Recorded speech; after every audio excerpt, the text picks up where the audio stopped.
Offrir aux populations de Cotonou, capitale économique et vitrine du Bénin, un cadre de vie sain et agréable où la mobilité est aisée à tous les citoyens, c'est ce qui a amené le gouvernement à consentir de lourds investissements dans la construction et la modernisation des infrastructures routières et ouvrages publics. Malheureusement, certains citoyens, de par leur comportement incivique, contribuent à la dégradation de ces ouvrages, pourtant réalisés à grands frais.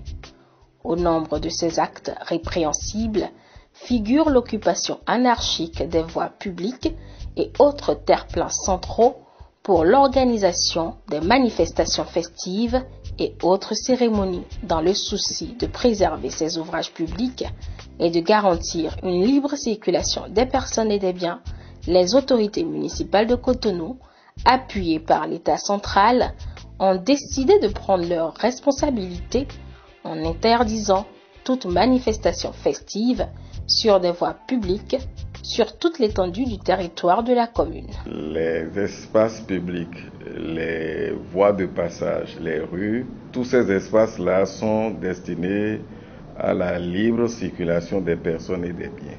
Donc, appartient à tous les Cotonoises et Cotonois. Donc, et c'est par rapport à ça, pour faciliter, que l'État a investi beaucoup d'argent pour refaire ces voies-là. Il y a des individus mal intentionnés qui, à l'occasion des différents événements qu'ils ont, manifestations, occupent ces espaces-là, ces rues, pour empêcher les autres de vaquer normalement à leurs occupations. Nous, police municipale, nous allons dégager ces gens-là qui vont contre la loi. Le maire de la ville a pour obligation d'assurer la libre circulation des biens et des personnes à l'intérieur de la ville. Qui vous souviennent qu'entre-temps, vous prenez telle rue, c'est bloqué parce qu'il y a une bâche. Et pour la plupart du temps, même, c'est sans panneau d'indication. Donc, confronté à tout ça, il a été obligé de prendre une décision forte qui a interdit en fait toute installation de bâches. Les élus locaux, plus proches des populations à la base, trouvent salutaire cette décision qui permet de limiter les désagréments causés à leurs administrés. Nous sommes tous des autochtones. Et on fait à gauche comment on appelle, de vendredi jusqu'au lundi.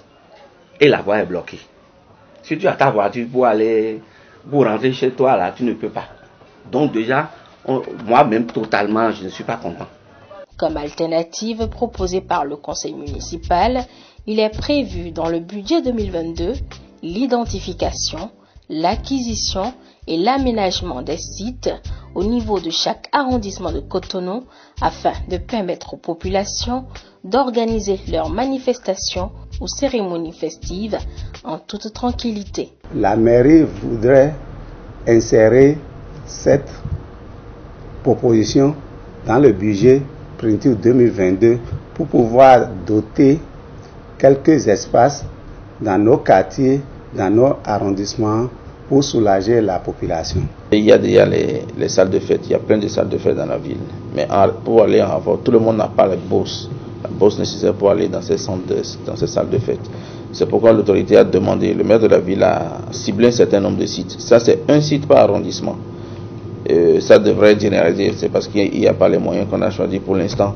Un site par arrondissement. Et lorsqu'on parle d'un site par arrondissement, pour une première opération, on a choisi 5 arrondissements. Il s'agit du 3e arrondissement, du 8e, du 9e, du 12e, du 13e arrondissement.